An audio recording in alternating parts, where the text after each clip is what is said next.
Hermanos y amigos, les saludo en el precioso nombre de Cristo Jesús y damos gracias a Él porque nos permite reunirnos en forma presencial y también virtual. Hacemos siempre nuestra confesión de fe antes de meditar en la palabra de nuestro Dios. Con su Biblia en alto diga: esta es mi Biblia, yo soy lo que dice que soy, yo tengo lo que dice que tengo, yo puedo hacer lo que dice que puedo hacer. Hoy se me enseñará la palabra de Dios. Valientemente confieso que mi mente está alerta y mi corazón receptivo. Yo nunca seré el mismo. Estoy por recibir la incorruptible, indestructible, eterna, siempre viva semilla de la palabra de Dios. Yo nunca seré el mismo. Dígalo fuerte: nunca, nunca, nunca seré el mismo. En el nombre de Jesús, amén y amén. Denle fuertes aplausos al Rey de Reyes y Señor de Señores.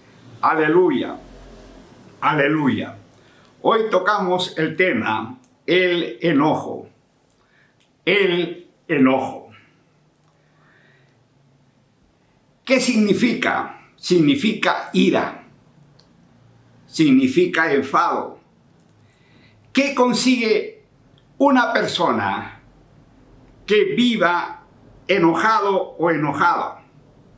Muchas veces se destruyen familias y relaciones. Afectan la salud y dejamos de ser felices. ¿Qué tiempo dura el mantenerse enojado? ¿Una semana? ¿Un mes? ¿Un año? ¿Muchos años?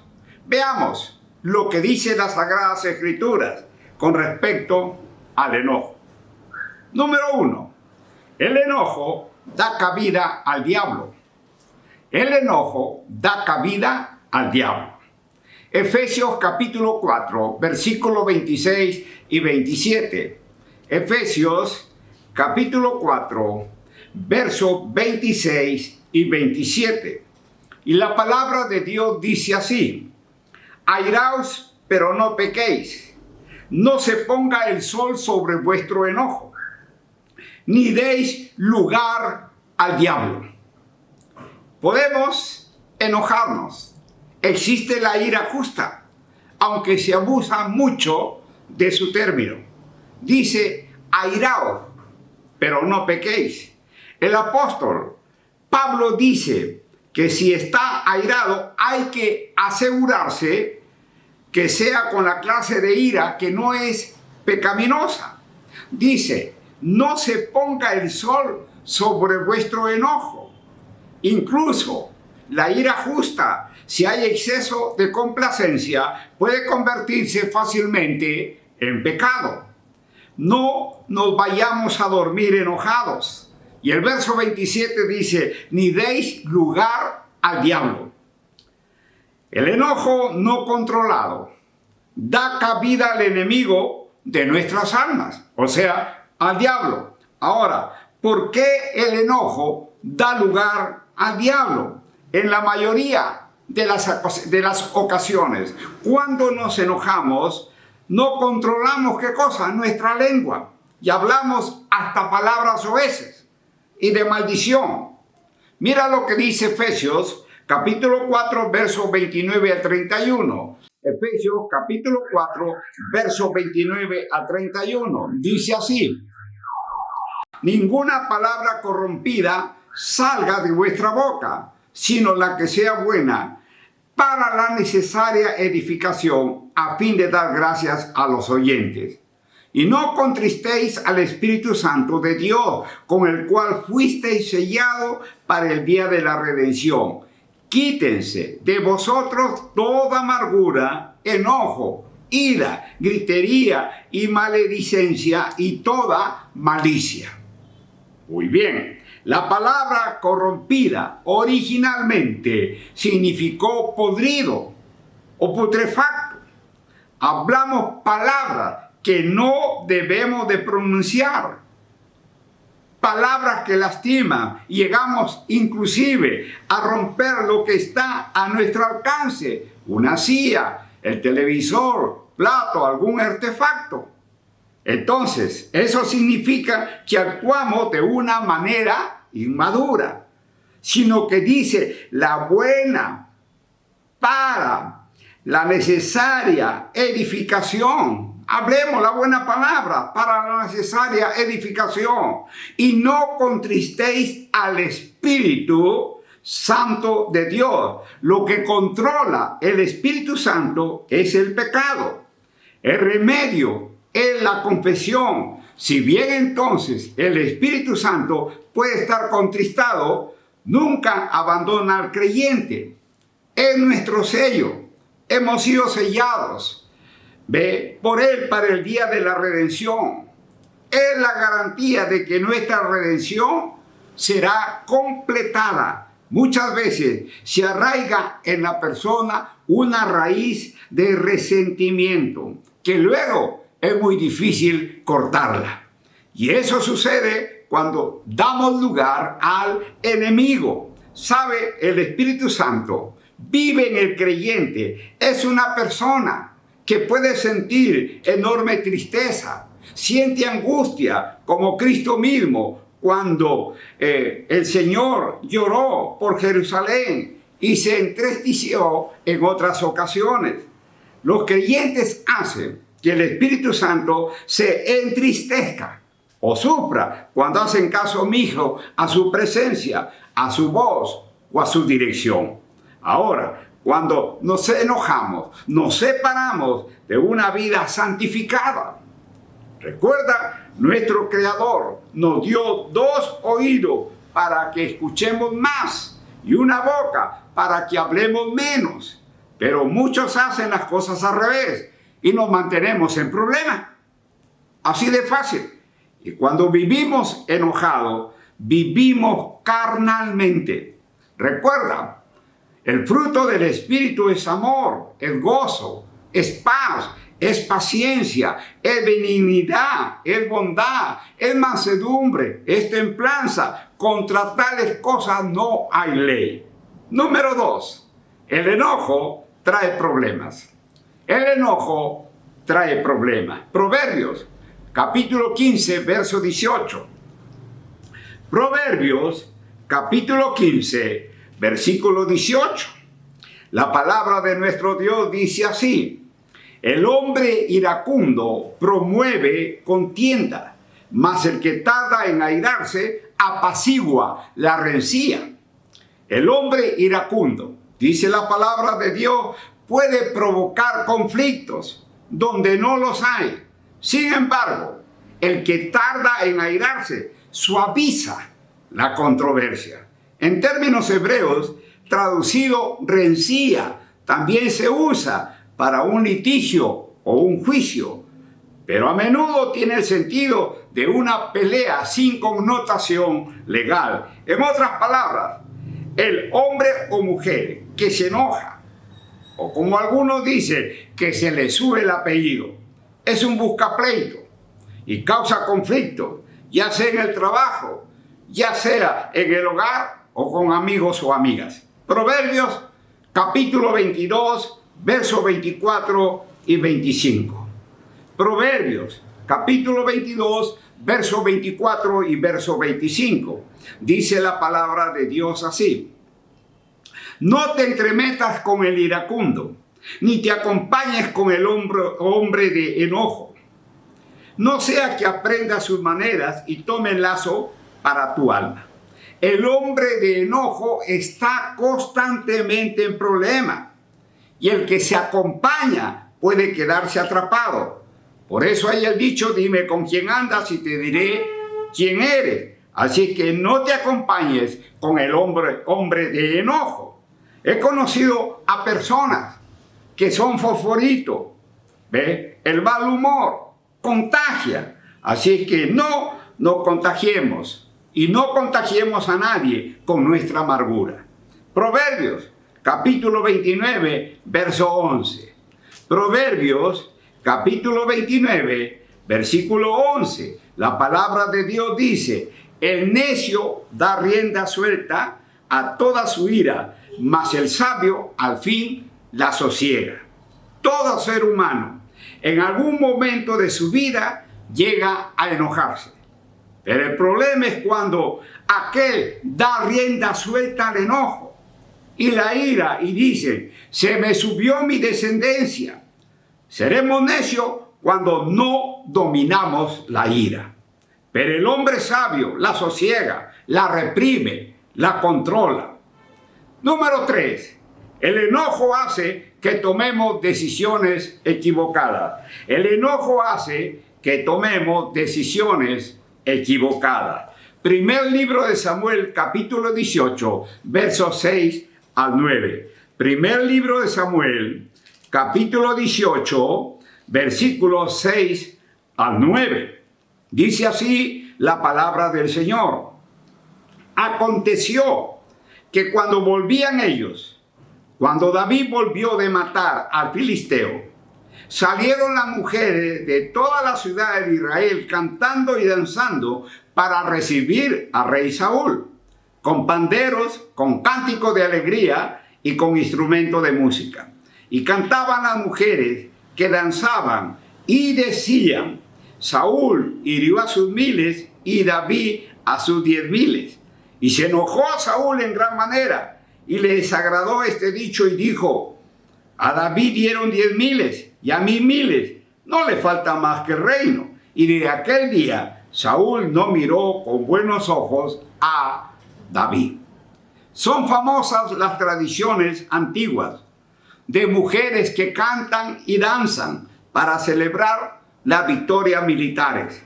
Las ciudades de Israel se libraron de la amenaza de los filisteos y había razones para celebrar. Cuando David volvió, se menciona un acontecimiento ocurrido justo después de la famosa batalla del capítulo 17. Mujeres procedentes de todo el país se reunían para celebrar la victoria nacional y victoriar al nuevo campeón.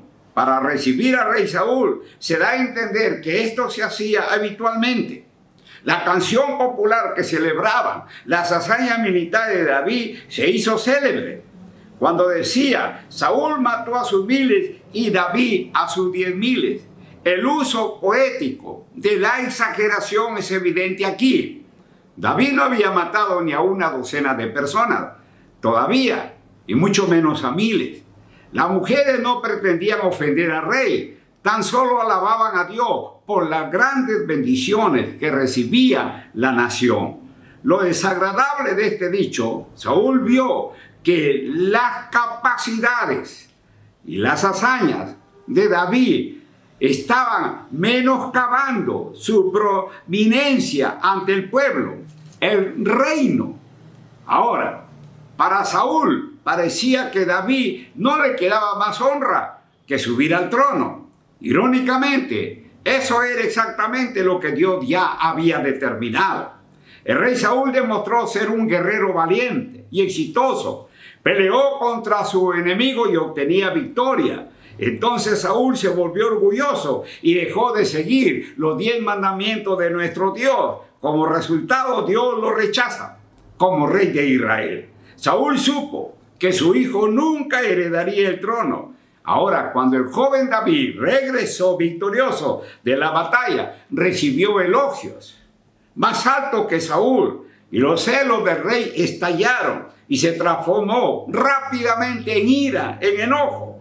En lugar de celebrarlo, Saúl se convirtió en un loco rabioso, temeroso de perder su trono en manos de este valiente guerrero. Aunque David demostró lealtad al rey, la desconfianza y los celos cegaron a Saúl, impidiéndole ver los talentos y logros de su fiel súbdito.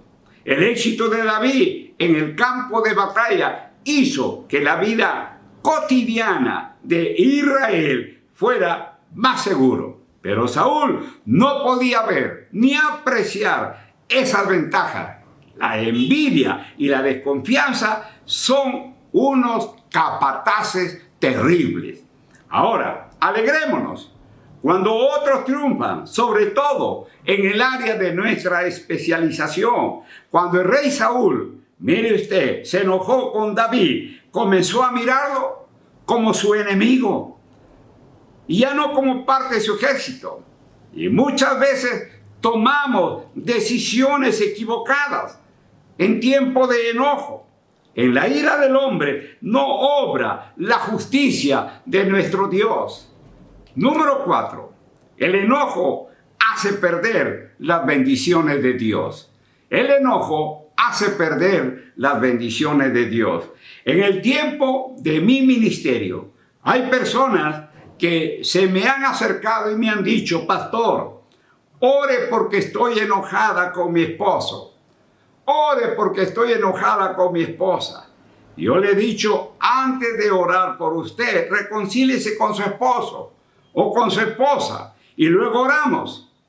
Usted puede salir del enojo inmediatamente, pero tiene que recapacitar. Dios no bendice cuando hay enojo. Segundo libro de Reyes, capítulo 5, verso 9 al 11. Segundo libro de Reyes, capítulo 5, verso 9 al 11. Dice así la palabra de Dios: y vino Naamán con sus caballos y con su carro, y se paró a las puertas de la casa de Eliseo. Entonces Eliseo le envió un mensajero diciendo: ve y lávate 7 veces en el Jordán, y tu carne se te restaurará y serás limpio. Y Naamán se fue enojado diciendo: he aquí yo decía para mí, saldrá él luego, y estando en pie invocará el nombre de Jehová, su Dios, y alzará su mano, y tocará el lugar, y sanará la lepra. Dice: a las puertas de la casa de Eliseo. Por alguna razón, Eliseo no se encontró con el general cara a cara. Quizás fue porque el contacto con alguien que tuviera un problema de la piel le haría inmundo al profeta, por tanto impediría su ministerio hacia los demás. La instrucción de Eliseo para Naamán de lavarse 7 veces en el Jordán enfatiza que la curación total de la condición de Naamán podía efectuarse únicamente por el poder de Dios, soberano de Israel y del mundo. El orgulloso sirio necesitaba una lección de humildad y debía poner su confianza personal solo en Dios. Se trataba aquí de obediencia. Comprensiblemente, la respuesta inicial de Naamán fue de incredulidad y fue de enojo. Parecía una orden muy extraña y humillante para un general del ejército de Siria. Eliseo le ordenó a Naamán para que se lavara en las turbias aguas del río Jordán, como una demostración de humildad y obediencia. Además, al hacer esto, Naamán hallaría imposible atribuirle la cura a medios humanos o naturales. Tanto los israelitas como los sirios sabían que el Jordán pues no podía sanar la lepra. Sus aguas eran muy turbias. Además, Naamán necesitaba saber que su sanidad se produjo milagrosamente por la gracia y el poder de nuestro Dios, mediante la palabra por medio del profeta Eliseo. Sabe que Naamán estuvo muy cerca de perder su sanidad por su actitud. Pero así hay personas que se enojan, no controlan sus emociones y pierden la bendición de nuestro buen Dios. 5. El enojo hace que una persona no se domine. El enojo hace que una persona no se domine. San Mateo, capítulo 5, versos 21 y 22. San Mateo, capítulo 5, versos 21 y 22. Dice así la palabra del Señor: oíste que fue dicho a los antiguos: no matarás, y cualquiera que matare será culpable de juicio. Pero yo digo que cualquiera que se enoje contra su hermano será culpable de juicio, y cualquiera que diga necio a su hermano será culpable ante el concilio, y cualquiera que le diga fatuo quedará expuesto al infierno de fuego. El ministerio de la pacificación supone resolver conflicto por medio de la pronta disculpa de la restitución, el rechazo a la venganza y el servicio humilde y amoroso a nuestros enemigos. La promesa de que los pacificadores serían llamados hijos de Dios, conforme dice Mateo 5:9, probablemente significa que los verdaderos discípulos de nuestro Señor Jesucristo imiten a Dios al asumir el ministerio de la reconciliación. En el día del juicio serán recibidos, dice la palabra, como hijos de Dios. Hay castigo si nos enojamos con alguna persona y no sabemos dominarnos. ¿Ve? Ese sentimiento. Y más aún, si empleamos palabras fuera de tono que nunca debemos de usar. Hay personas que dicen, estoy enojado, estoy enojada con tal persona. Pero ¿sabe la otra persona? No le afecta. Lo que le afecta es a uno. La otra persona está happy, pero uno sigue molesto. Muchas veces estamos enojados porque estamos frustrados, ya sea por la presión en el centro de trabajo, en los problemas que se suscitan en el hogar, que causan enojo, y eso hace que explotemos. El enojo que no se domina es amargura. Entonces, ahora, si usted sufre de enojo, hay un Cristo que quiere darle paz y ayudarle a controlar su enojo. Filipenses, capítulo 4, verso 7. Filipenses, capítulo 4, versículo 7. La palabra de nuestro Dios dice así, Filipenses, capítulo 4, versículo 7. Y la paz de Dios, que sobrepasa todo entendimiento, guardará vuestros corazones y vuestros pensamientos en Cristo Jesús. La paz de Dios proporciona poder para soportar.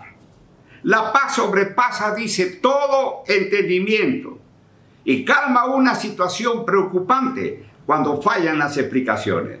Además, protege de alejar las amistades de los corazones y de los pensamientos.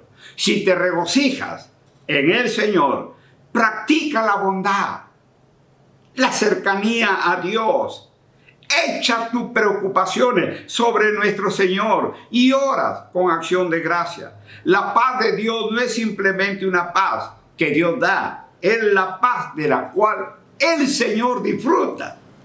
Su propia dimensión interna de paz es la paz del mismo Cristo, que dijo en Juan 14:27, mi paz os doy, que sobrepasa, dice, de todo entendimiento, va más allá de nuestra capacidad de entender o de explicársela a las demás personas. Cuando hacemos lo que Dios nos manda aquí, se nos promete una serenidad interior completamente misteriosa e inexplicable. Dice guardará. Pablo usa un término militar griego aquí que significa apostar tropas para proteger, defender y preservar una zona. Dice vuestros corazones y vuestros pensamientos. Quiere decir vuestros sentimientos y vuestras mentes. En Cristo Jesús, esto es parte del patrimonio de aquellos que tienen una relación perdurable con Él. Así es que, hermano, hermana, amigo, amiga, cambia tus problemas en victoria. Diga, sí se puede. Una vez más, sí se puede. Podemos dominar el enojo. Amén. Bendecidos, prosperados y victoriosos. Nos vemos el siguiente domingo. Bendecidos y bendecidas.